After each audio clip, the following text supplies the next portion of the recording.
Mundoe Gudjagang is a project, I think, that was started by Youth Connections, Central Coast Community College, PCYC and Gabali, and part of the project was to I guess target Aboriginal youth, and we actually came up with a story. Well, I actually put forward a story, and this story tells about the connection through our environment and our Dreamtime legends and stories which they tell of morals and beliefs in the tradition.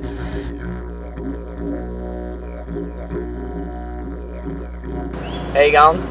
Stuart from the Gabali Centre, the Walla Tuka Institute.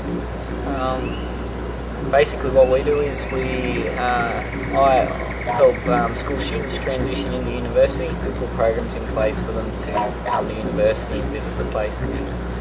Got involved with the project because Bron gave us a call and asked us to join in.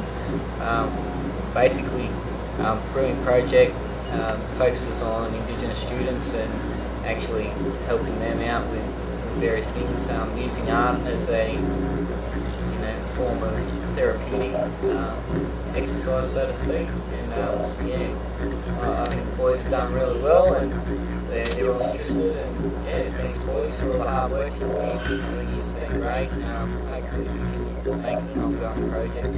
Cheers. I thought the story of the Angofra tree, which is a tree that grows on the coastal areas here in the Central Coast, and they're pretty twisted and bent. It connects to an old Dreamtime legend here around the Gudjagang country here on the Central Coast, which tells a story of these young boys who took the laws into their own hands in the Dreamtime. The legend was that the communities could not stop them, and so they went on this rampage. The best thing about this program, I believe, was that it is an interest that they had, and it gives them an opportunity to come into the university, see what the community college is all about. The old people couldn't stop them. They were basically fighting with other warriors and basically doing their own thing and having their way with every community they came across. So the elders got together and they decided to ask, how are we going to stop these young boys? How are we to teach them a lesson that they can't take the laws into their own hands and basically group together and do as they want? So they called on the great creator, Bayami. Hi, I'm Bron Hall and I'm from the Community College, and we started this project really because of the high youth unemployment rates on the Central Coast, and so we were looking for a way to try and engage some young guys and kind of expose them to what life's like on campus at university, and to get a bit of a taste of what it would be like to go to TAFE or community college at the same time as exploring culture.